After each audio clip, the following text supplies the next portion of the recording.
Parkside Comprehensive is in the dormitory village of Cullingworth on the outskirts of Bradford in Yorkshire.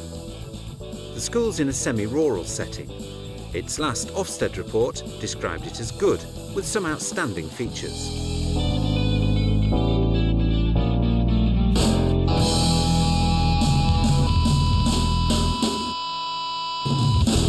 Sean, Simeon. Claire Hewitt is a newly qualified foreign languages teacher. This programme follows Claire as she gets to grips with classroom management. That means everybody stop and look this way, please. Claire's no stranger to the occasional bit of challenging behaviour. She used to work for an airline. I've dealt with lots of difficult situations. Obviously, working as cabin crew for an airline, you're in an extremely difficult situation because you're 30,000 feet up in the air. You've got nowhere to go. If anyone starts causing you problems, you've got to deal with it. It's like being in a classroom. You've got to deal with the situation yourself. You can't really get someone to help you when you're in the air. So I'm hoping to be able to deal with a lot of the difficult situations myself, hopefully.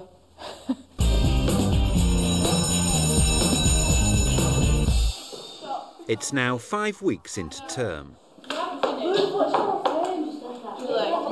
We stop talking! You do not come to my lesson half-dressed, late.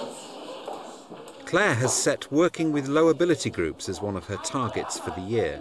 She teaches 6 lessons a week to low ability classes in years 7 and 8.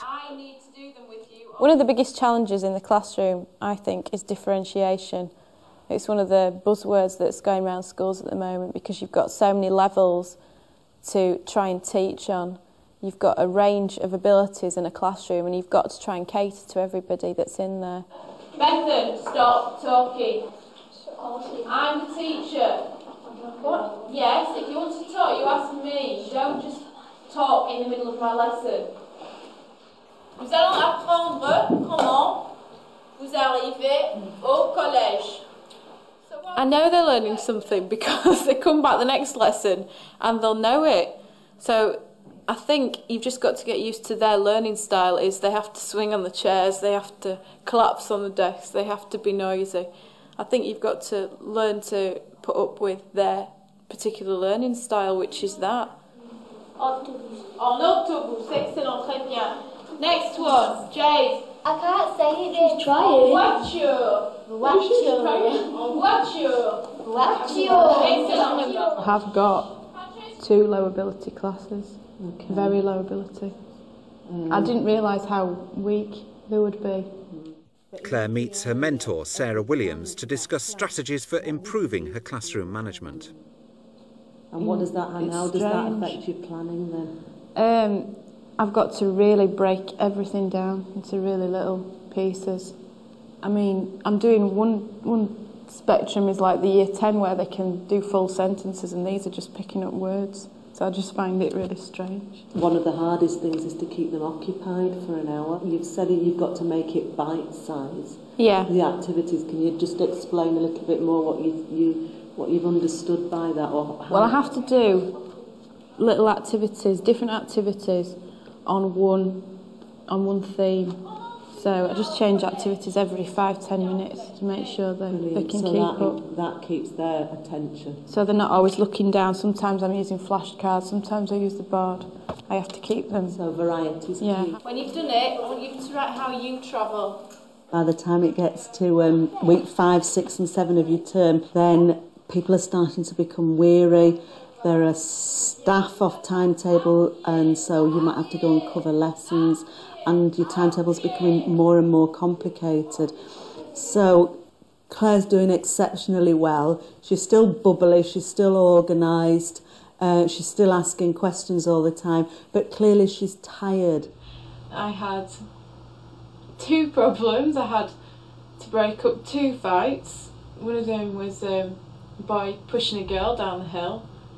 I told him to stop and he told me in no uncertain terms to F off, which I thought was very nice of him. It really did upset me. I don't know, I couldn't get over it.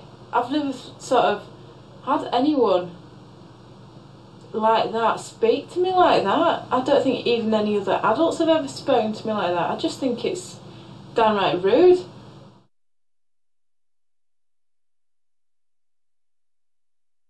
Dire les lettres en français. They're going to say the letters. I think the term good classroom management means the majority of your students for the majority of the time are on task and are learning and do move from A to B in your lesson. And you need to have, as a teacher, the right strategies in place in order that definitely will happen. Not might, but will definitely happen. Before the lesson, I get the classes to line up outside. Lots of teachers do this. I think it's the policy at this school to do that. I was told about it at this school. I was told about it at my previous school where I did my placement before, and I saw teachers using it effectively there. I think it just makes the pupils respect your classroom more because they know that it's your classroom and they're not allowed to just go in there and do what they want. They have to go in a controlled manner, and that sets the tone of the lesson, if you like, before they even get in the classroom. Sit down, please, quickly, girls. They all know when they come into the classroom that they should sit down, they should get the books out and the planners out and be ready to work as soon as they get in there. Jade, why have you... Olivia in particular has that real... You don't bring coats into my classroom, go back please. I do check the uniforms, it's a big problem with some of them in the school. They like to walk around with the shirts out and things. But there is a uniform dress code and they know what it is and they do try it on sometimes. So when they come in my classroom, I make sure they're properly dressed and they know what I expect of them. I expect them to be properly dressed, properly equipped and ready to start learning. Tuck your shirts in.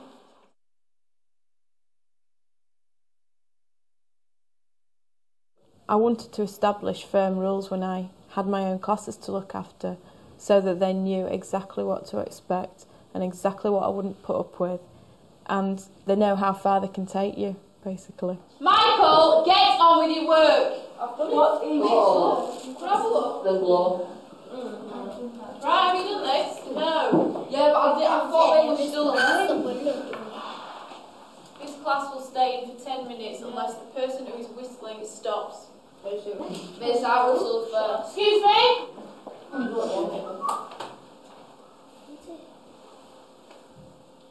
The whole class wants to stay in then, do they? No. She's firm with the students, and what she's doing is she's saying all the time, I'm in control, what I want to happen will happen, you mustn't challenge me, and you must know that if you step outside of the parameters I've set you, then there will be a consequence. 5,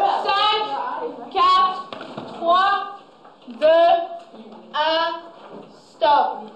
I start a countdown so they know that by the time I get to stop, that is it. So they've got 5 seconds to stop talking and listen, and they know that they've got to concentrate. After that, I've got a clock on my board, which is there permanently, not just for learning, telling the time, but because I add minutes onto it. So every minute of mine that they waste, I will take a minute off them, off their break or their dinner, whatever. So that seems to be working at the moment. The detention does not start until everyone is silent.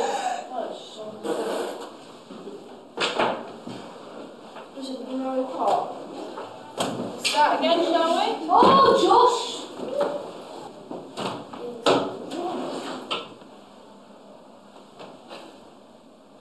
1 minute.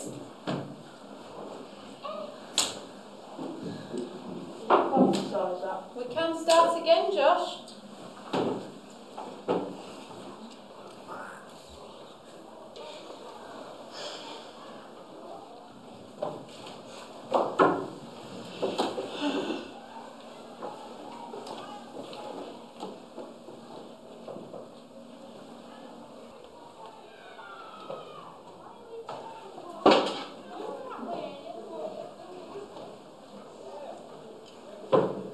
It's working really well, apart from I think that now I've got to be more specific on who is staying back.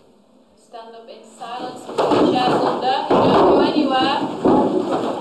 because I kept the whole class in at first, which obviously they all hated, but they knew that then that I wouldn't let them get away with stuff. So I wanted the whole class to see that I wouldn't let them get away with it. And then now I'm introducing it so that I'm just picking on those specific students that are causing the problem. It's Wednesday. I can't remember what day of the week it is. It's Wednesday. I think I'm in week 6. I think. Can't remember. Anyway, I know that the week after next it's half term, so that's all I'm thinking about at the moment. I'm just finishing off for tonight. It's 10 to 9 and I'm absolutely shattered. I don't think I can do any more. My brain's aching.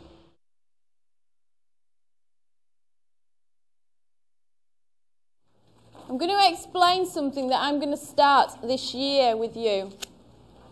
These are little Eiffel Towers, le Tour Eiffel. You're going to stick this in the back of your cahier on the blue bit. Okay? When you give me a good answer, you do a good piece of work, you're going to get un point. If I shout out to you un point, turn to the back of your book and you colour in one of the squares. Some of them have a bit of trouble remembering what they're supposed to do when they get in there. So if I see one table or one student that's done exactly what I've asked, I'll say un point, I give points out to them. Excellent, règle, fantastique, un point. Qu'est-ce que c'est? And so everyone else will think, oh, I'm going to get a point for getting my stuff out. So little rewards so they can see what good behaviour is and what I expect of them. And then they're all like competing to get points to fill up their Eiffel Towers. Un dictionnaire. They find it really encouraging when they see the work on the walls. And today they were saying, where are you going to put this? Where are you going to put that I've done? And I've had to tell them exactly where I'm putting it in my room, because when it goes up and they see it, you know that they feel pleased. They don't always say, oh, I really like what you've done with your room, miss. But you know that they're really chuffed to see their bit of work on the wall. Bonjour! It's 6 weeks into term and Claire's pleased with the way her classes are responding to her teaching style. I think that my first term's gone quite well. It's been quite stressful and rushed and busy, but I think everyone feels the same. I think everyone experiences that. You've got to be really, really well organised. You've got all your marking to do. You've got all your data to keep up with, all your records, all your marking records, things like that. You've got your classroom management to sort out. You've got everything, your planning, your resources. There's just so much to do outside of actually teaching. I think fundamental to good classroom management is good planning. I think that's the nucleus. I think you need to know where you're going and what you want to achieve in your lesson, and you need to share that with your students. And I think you need to be able to also be flexible and be aware that you will definitely encounter problems. I'm looking forward immensely to my half term. I think I've worked extremely hard on the lead up to it, so I think we all deserve it now. We're all waiting for it.